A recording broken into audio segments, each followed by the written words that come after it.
Hi everyone, so in this video I'm going to go over your review sheet for your quiz. The first question is talking about a six-sided die. So you guys should know that a die is with six sides, it's a cube, and the sides are numbered 1 through 6. So the first question says rolling a 1 or a 3.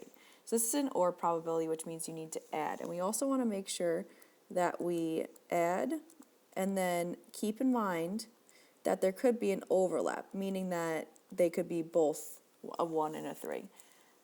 So how many 1s are there on the die? There are 1 out of 6. How many 3s? There are 1 out of 6. Are there any 1s that are also 3s? So is there a probability that there's a 1 and a 3 on the same side? No, that can't be possible. They are not possible to happen at the same time. So our answer is 2, 6, or you can reduce that to 1/3. Are these events mutually exclusive? The answer to this question would be yes. What this means is that the fact that a 1 and a 3 don't overlap. They can't be the same thing. So we're going to say yes because a 1 and 3 cannot happen at the same time. Okay, the next question asks you rolling a 1 or an odd number. Remember that U I'm drawing, this guy right here, this U means the word or, okay? So I would do the probability of a 1 plus the probability of an odd number, and then I would subtract if there was 1s and odds together. So how many 1s? There are 1 out of 6. How many odds? Well, there's 1, 3, and 5. So there are 3 odds out of 6. And is there a 1 that's also an odd number? Yes, 1 is an odd number, so we're going to do 1 out of 6. That will reduce to 3 out of 6, which will get you 1 out of 2. Are these events mutually exclusive? The answer to this one would be no. Because when you guys have 1 and you have odd, we know the odd numbers are 1, 3, and 5. So 3 and 5 would go here, but 1 is in both. Okay, so it's because 1 is an odd number. So these events happen at the same time. Happen at the same time. So that's the definition of mutually exclusive. Mutually exclusive means the events cannot happen at the same time. So 1 and odd, they can happen at the same time because 1 is an odd number. So that is not mutually exclusive. Or the other word is disjoint. And a 1 and a 3, those are mutually exclusive because a 1 can never be a 3. They can't happen at the same time. All right, next question. They say cattle are selected at random from a herd. The probability that an animal is colored white is 0.24. I'm going to use another color, blue. The probability the animal is male is this, and the probability that it's been vaccinated is this. What are the probabilities? And a random selected at random has the following attributes. Has not been vaccinated. This little tick, this prime thing that I just have here, that means not, so remember that. So the way you're going to do this is you're going to do 1 minus the probability that it's been vaccinated. So I would just do 1 minus vaccinated. So vaccinated is 0.38. So I'm going to type that into my calculator. 1 minus 0.38, and I get 0.62. The probability that it's not white in color. That means we're going to do 1 minus the probability of white. Remember, this is a complement. These are the probabilities of complements. Complement. That means that you're finding the probability of not, which means you're looking for the rest of the probability that would make it whole. So we always take away from 1. So the probability that it is white is 0.24. So I'm going to do 1 minus 0.24, which will get me 0.76. What's the probability that it's female? Well, here's the deal. They only tell me the probability of being male. So I'm going to subtract the probability of being male because it's only male or female in the animal world. So I'm going to do 1 minus 0.39, and then that's going to give me a value of 0.61. Let me just double check. 1 minus 0.39. Yep, 0.61. Okay, so the next question talks about the word given. This is a conditional probability. Whenever you see the word given. Conditional means that one thing must happen first before the next thing happens. The formula for this is you would see A given B, and it would be the probability of A and B on top, and then the probability of B on the bottom. So whatever is the second thing after the word given is the probability that goes on the bottom.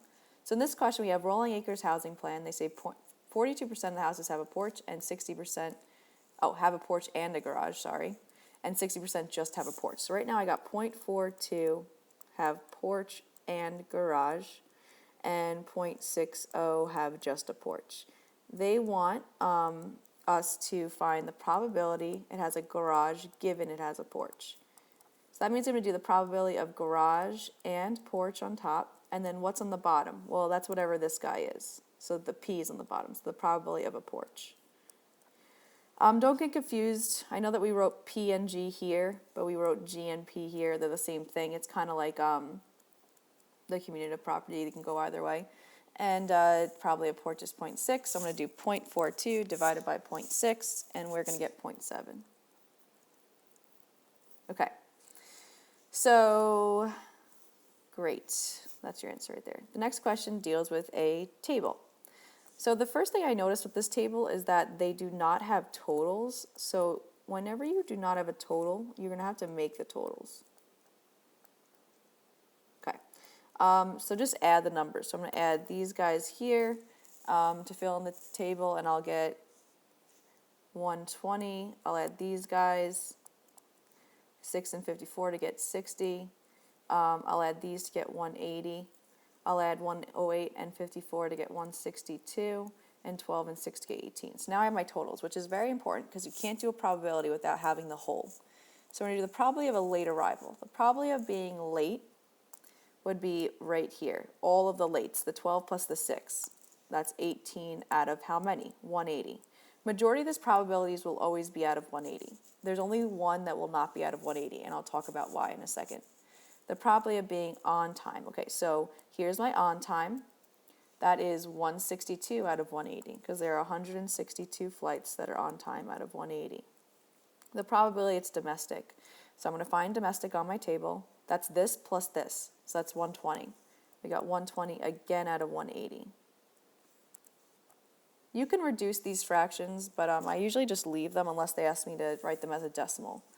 Okay, now this is the one that's not going to be out of the total because of the given. Remember, the bar here means the word given.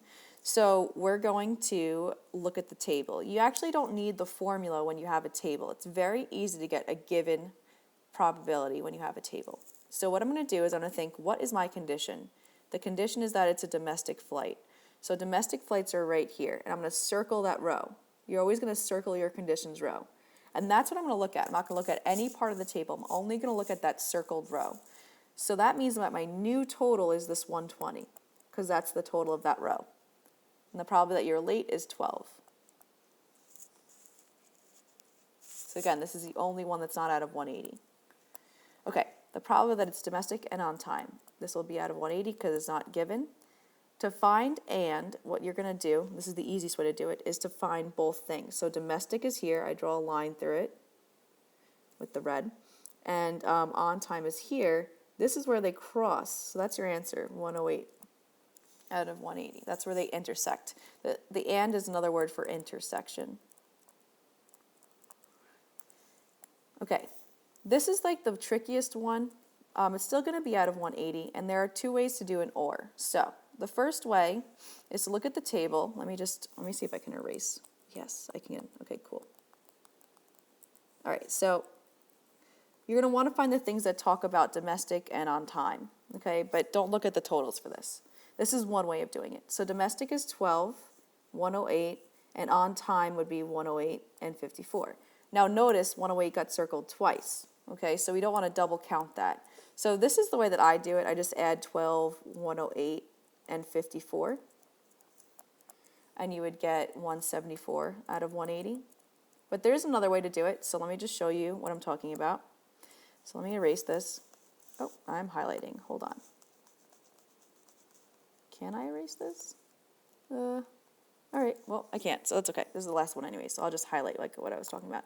Okay, so the other way of doing it is still going to be out of 180 if you want to do or. You want to find domestic, so we're going to do that first. So I find domestic. That would be 120. Plus, remember, or is to add, okay? And then on time would be 162. But remember how I circled the 108? See how the 108 is circled? That's the overlap. You have to subtract the overlap if you're going to do it this way. And then you'll end up getting the same answer. I really don't care what way you do it, as long as you get one of these. Okay, so the last question deals with a Venn diagram. It says the diagram below shows the number of students in a year who are female, set A, and the number who are left-handed, set B. For me, I'm going to change this letter A to F and this to L because it's going to make more sense for my brain. So I'm going to find the probability that I'm being female and left-handed, and I want to round to the nearest thousandth. So female and left-handed, that's the intersections. Easy. 34 out of, well, how many? So let's add up. 109 plus 34 plus 38 plus 99. That gets me a total of, I believe, 280. Okay? Let me just double check because I don't want to make a mistake. 109 plus 34 plus 38 plus 99. Good, 280. So that's going to be here, and they want me to do to the nearest thousand, so I'll do 34 divided by 280, and that will get me 0.1214, my calculator, but I'm just going to leave it as 0.121 because they want thousandths, which is 3 decimal places. Find the probability of being female or left-handed. So this one for the Venn diagram is really simple. You're still going to be out of 280, but remember, or means to add. You're going to add all 3 numbers here. That's how you do or. You add the 109, 34, and 38. That's how you do or with a Venn diagram. So you're going to do 109 plus 34 plus 38, and you'll get 181 divided by 280. And I'm going to divide that by 280 because they want my answers to a decimal. And I get my calculator 0.6464. So I want 3 decimal places, so 0.646. Put that 0 in front if you want. Okay, last one. Find the probability that you're neither female nor left-handed. That means that it's not going to be in the circle at all. Those are the people that are outside the Venn diagram. It's in the universe. That's what this box is called, the universe of the set. So 99 out of 280 kids are not female nor left-handed. And I'm going to do 99 divided by 280. And I'm going to get 0.35357. So I'm going to want to round this to 0.354 because they want thousandths. I hope this helped you. Good luck, and I will hope to see you soon.